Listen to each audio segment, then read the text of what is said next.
Hello guys, कैसे हैं आप सभी लोग। आशा करती हूँ आप सभी स्वस्थ होंगे, मस्त होंगे। दोस्तों, आज मैं फिर से आप लोगों के लिए एक कहानी लेके आई हूँ और ये कहानी एक पूरे परिवार की कहानी है और हर घर में ज़्यादातर ऐसा होता है, सब में नहीं तो कुछ घरों में तो होता ही होता है। चलो हम शुरू करते हैं। ये कहानी होती है, उसमें 4 भाई होते हैं और माँ बाप होते हैं। वो 4 भाई रहते हैं, उनका खुद का अपना बिजनेस होता है। उनके बाप का बिजनेस होता है जो कि वो भाई लोग संभालते हैं। आपस में वो लोग बहुत खुश होते हैं, बहुत अच्छा परिवार होता है। उनके घर में एक बहू होती है जो सबसे बड़ी होती है। उसका नेचर थोड़ा अलग होता है, उसकी किसी से बनती नहीं है, वो लड़ाई झगड़े करती है और बहुत अजीब से उसकी हरकतें होती हैं। फिर भी वो घर में सब मिलजुल के बहुत अच्छे से रहते हैं। और जो छोटी वाली बहू होती है, उसका नेचर काफ़ी अच्छा होता है। वो सबको साथ में लेके चलती है, सबको अपना समझती है, सास ससुर को सबको इज्जत देती है। पर उसका जो हस्बैंड होता है वो उसको पसंद नहीं करता है, वो उसको इज्जत नहीं देता है और उससे अच्छा व्यवहार भी नहीं करता है। और फिर छोटा एक और उनका भाई होता है, तो उसके लिए ये लोग लड़कियां ढूंढते रहते हैं। पर उसको थोड़े टाइम बाद में उसकी माँ को कोई एक लड़की मिल जाती है। वो देखने जाती है, उसको वो लड़की काफ़ी समझ में आती है और ये लोग रिश्ता तय कर देते हैं। फिर उस लड़की से उसकी शादी कर देते हैं। शादी करने के बाद थोड़े दिन बाद, जैसे कुछ दिन बीतते हैं, उस लड़की की बड़ी वाली जिठानी से अपनी नई बनती है। इन दोनों की आपस में बहुत झगड़े होते हैं, क्योंकि जैसा व्यवहार बड़ी वाली का होता है वैसे ही वो छोटी वाली का होता है। तो उसकी और उसकी दोनों के आपस में बनती नहीं है। इन दोनों की वजह से पूरे घर का माहौल खराब हो जाता है। रोज़ सुबह होना झगड़े होना, रोज़ शाम होना झगड़े होना, बस इनके घर का माहौल यही रह जाता है। आपस में घर में मसले होने लगते हैं, फिर काम को लेके परेशानी होती है, परिवार में अलग अलग सी बातें होने लगती है, बहुत सारी दिक्कतें आ जाती हैं। इसी बीच में उसके बाप ने इन लोगों को अलग करने का फैसला करते कि चलो ठीक है, ऐसा सब हो रहा है तो अलग कर देते। पर कोई बेटे अलग जाने के लिए तैयार नहीं होते, वो आपस में ही रहते हैं। ऐसे ही करके थोड़े दिन और निकल जाते हैं। फिर वो लड़की अपने हस्बैंड को इतना समझाती है, बार बार उनको अलग भड़काती है कि यहाँ पर साथ में रहने से अच्छा है तुम अलग काम करो, कोई अलग बिजनेस करो, तुम बाहर जाओ। पर वो लड़का मानता नहीं है। वो कहता है हमारा खुद का बिजनेस है और हम ये छोड़ के नहीं जाते, हम अलग काम नहीं कर सकते। जब हमारा खुद का कारोबार काफ़ी बड़ा है तो हम किसी और जगह पे नौकरी क्यों करें, क्यों जाएं किसी के वहाँ काम करना। वो नहीं मानता उसकी बात।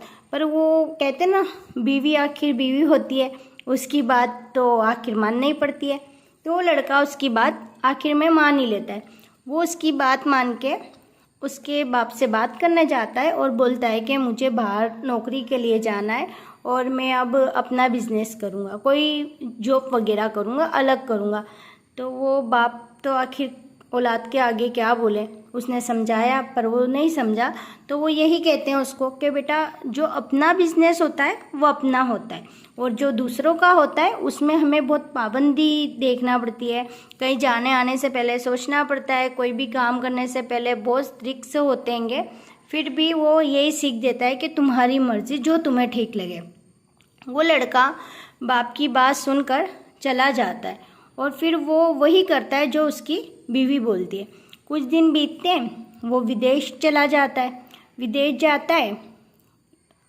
वो विदेश चला जाता है तो वो काफ़ी तरक्की भी करता है, बहुत आगे बढ़ता है, कामयाबी मिलती है उसको, खूब तरक्की कर लेता है वो।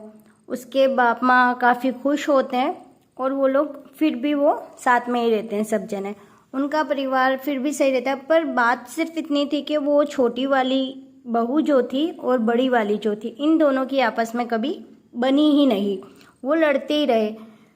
कुछ दिन और बीत गए ऐसे, बस उनके घर में यही माहौल चलता रहा। वो बोलती है मुझे हिस्सा दे दो, मुझे अलग होना है। छोटी बोलती है मुझे अलग कर दो। ये लोगों का यही घर में आपस में चलते रहे। पर बेटे अलग नहीं होना चाह रहे थे। वो अपने माँ बाप को छोड़ के जाना नहीं चाहते थे, पर बहुओं को साथ में रहना नहीं था। उस घर में, मतलब उस घर का माहौल बहुत ज़्यादा ख़राब हो चुका था। जो घर में इतनी खुशी से सब लोग मिलके रहते थे, वही घर में लड़ाई झगड़े काफ़ी बढ़ गए थे। उन लोगों को, माँ बाप को कुछ समझ में नहीं आता था कि अब इनको करना क्या है। इसी बीच बस रोज़ के लड़ाई झगड़े देख देख के उनके जो डैड थे, पापा थे, उनका इंतकाल हो जाता है, यानी उनकी डेथ हो जाती है। डेथ होने के बाद में वो लड़के को भी खबर दी जाती है, जो विदेश होता है, तो वो वहाँ से आ नहीं सकता है।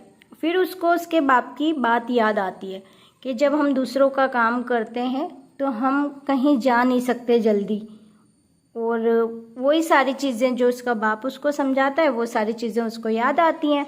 वो खूब रोता है, पर जब तक के यहाँ आता है, जब से यहाँ पे सारे काम ख़त्म हो चुके होते हैं, वो कुछ दिन रहता है, फिर वो नहीं जाता है बाहर। उसको बस यही होता है कि अब मुझे कहीं भी नहीं जाना, अब मुझे यहीं रहना है। वो लोग बस साथ में रहने लगते हैं। थोड़े दिन बीतते हैं, फिर वो लोगों की वापस दोनों बहुओं के झगड़े शुरू हो जाते हैं। घर में ये नहीं देखते कि कोई की डेथ हुई है, क्या हुआ, वो उनको कोई फ़र्क नहीं पड़ता है। उनकी सास लेके उनको सबको वो मकान, जो जिस घर में वो लोग रहते हैं, वो घर का मकान होता है, जो इनका पुश्तैनी मकान होता है, और भी जो भी सब होता है, वो बेच के और चारों भाइयों का हिस्सा कर देती है। चारों भाइयों का हिस्सा करने के बाद सबको अलग अलग कर देती हैं, और वो जाके अपने बड़े बेटे के साथ रहने लगती हैं। बड़े बेटे के साथ में रहती हैं, कुछ दिन निकलते हैं, कुछ 1 महीना ही बीतता है, और बड़ी वाली जो बहू होती है उसको तकलीफ़ होने लगती है अपनी सास से, जो सिर्फ जिस औरत की जिस घर में चलती थी, आज उस औरत को मतलब वो लोग कुछ समझ नहीं रहे। उस औरत को, उन लोग को, उनकी नज़रों में वो औरत कुछ भी नहीं है। अब एक आदमी था तो उस औरत की इज्जत थी, और उनकी डेथ होने के बाद वो माँ की कोई इज्जत नहीं रही। वो सास को अपनी सास ही नहीं समझती थी। वो 1 महीने के अंदर उसको अपनी सास बोझ लगने लगी, उनसे बहुत तकलीफ़ होने लगी। वो कोई बहाना करके छोटे वाले भाई के वहाँ छोड़ आती है। छोटे वाले भाई के वहाँ कुछ दिन रहती है माँ। वो जो बेटा होता है उसको तकलीफ़ हो जाती है। वो उसके तीसरे नंबर के भाई को फ़ोन करता है और बोलता है कि मैंने रख लिया, 1 महीना हो गया, अब तू ले जा। तो उसका छोटा भाई आता है, वो ले जाता है। तो छोटी वाली को तकलीफ़ हो जाती है। रोज़ रोज़ उसके घर में झगड़े होने लगते हैं कि मैं इसलिए अलग नहीं हुई थी कि तुम्हारी माँ की जिम्मेदारी उठाऊंगी, मैं इनको संभालूंगी। ऐसे ही वो रोज़ झगड़े करने लगती है। कभी फ्रिज में खाना रख देती है, कभी बासी रख देती है, तो कभी सास को बोलती है दूध पी के सो जाओ। तो उनके घर का बस यही माहौल होता है। महीना भी पूरा नहीं होता है और वो अपने हस्बैंड को बोलती है इनको बड़े भाई के वहाँ छोड़ आओ, 1 महीना पूरा हो गया। वो उससे बात ही करती होती है, वो माँ सुन लेती है। तो वो अपने बेटे से कहती है कि मुझे तू वहाँ ले जाके छोड़ दे। बेटा जाता है और अपने बड़े भाई के घर माँ को छोड़ आता है। बड़ी वाली जो भावज होती है वो जैसी माँ को देखती है, एक दिन होता है उसको फिर तकलीफ़ होने लगती है। अब जब दूसरा दिन होता है तो टीवी चालू होती है, तो वो बोलती है कि ये टीवी की आवाज़ कम कर दो, मेरे को सर में दर्द है। तो वो अपनी सास को कहती है कि अपने कान में रुई लगा लो या फिर चुप होके बैठो, और वो टीवी का वॉल्यूम और ज़्यादा बढ़ा देती है। पर अपनी सास की बात मानती नहीं है और ज़ोर से टीवी चालू करके और बैठ जाती है, और फिर उनसे झगड़ा करने लगती है और लेके उनका हाथ पकड़ के घर से बाहर निकाल देती है। अब वो लेडीज़ घर से कहाँ जाएगी अकेली? बेटों को तो उसने देख ही लिया था, बहुओं का व्यवहार सब देख चुकी थी। तो वो घर से रोते रोते वो आश्रम पहुंच जाती है। आश्रम में जाके रहने लगती है। कुछ दिन बीतते हैं। छोटा बेटा उसका बाहर गया था, जो खुद के ही बिजनेस को संभाल रहा था। वो उसकी शादी हुई नहीं थी, वो विदेश चला गया था। वो काम करके जैसे ही लौटा तो वो आता है अपने भाई के घर जाता है, बड़े भाई के घर जाता है सबसे पहले मिलने अपनी माँ से। वहाँ जाता है तो उसकी भाई भाभी बोलते हैं कि वो तो छोटे वाले भाई के वहाँ है। बड़े भाई को कुछ खबर नहीं होती है कि उसकी माँ को घर से निकाल दिया था। उसकी वाइफ ने उसको यही बताया था कि वो तुम्हारे भाई के घर चली गई, मैंने काफ़ी रोका था पर वो रुकी नहीं, वो अपनी मर्ज़ी से गई।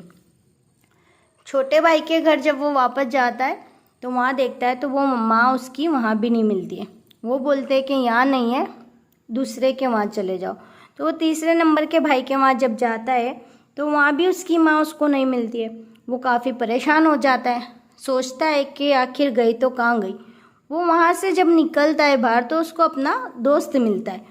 वो उसको बताता है कि तू कहाँ था, किधर गया था, तेरी माँ के साथ कितना ख़राब व्यवहार किया इन लोगों ने, दर दर की ठोकरें खा रही आज तेरी माँ, और तेरे भाभी ने उसका हाथ पकड़ के घर से बाहर निकाल दिया। तेरी मम्मी रोते रोते आश्रम में चली गई। वो भागता हुआ आश्रम जाता है, वहाँ जाके अपनी माँ से मिलता है, गले लगता है, खूब रोता है और बोलता है कि तुमने मुझे बताया क्यों नहीं। तो माँ कहती है कि मेरे साथ तीनों ने इस तरह का व्यवहार किया, अब मैं तेरे को परेशान नहीं करना चाहती थी। वो वहाँ से अपनी माँ को लेता है और एक घर लेता है, फिर वहाँ ले जाके अपनी माँ को रखता है। फिर वो वापस जाता है अपने भाइयों के पास, वहाँ जाके बोलता है कि तुमसे एक माँ नहीं संभली। तो भाई बोलते हैं हमें तो पता ही नहीं, वो तो बोल के गई थी वहाँ गई। पर वो एक्चुअली में उन लड़कों को भी कुछ पता नहीं रहता है, ये जो भी कराया था वो सब लड़कियों का था, मतलब कि उनकी बहुओं का था। तो इस चीज़ का उन लोगों को कुछ पता नहीं था। वो आपस में झगड़ा करते हैं, फिर भी माँ होती है, वो संभालती है, लड़ाई को ख़त्म करती है। उनके घर में बहुत झगड़े होते हैं, वो अपनी बीवियों को मारते हैं, फिर बुलाते हैं सामने, पर वो माँ मना कर देती है कि अब मुझे इन लोगों के साथ में रहना नहीं है, और वो अपने छोटे वाले बेटे के साथ में रहने लग जाती है। दोस्तों, ये कहानी से हमें क्या सीख मिलती है कि हर घर में आजकल यही हो रहा है। जो लड़कियां अपनी सास को माँ नहीं समझती हैं, वो उनके साथ ऐसा व्यवहार करती हैं, तो क्या वो माँ नहीं बनेंगी? क्या उनकी माँ के साथ ऐसा नहीं हो सकता? जो व्यवहार वो दूसरी माँओं के साथ करती हैं तो उनकी माँ के साथ भी हो सकता है ये सब। उनकी औलाद है, उनके साथ भी ये सब कर सकती हैं।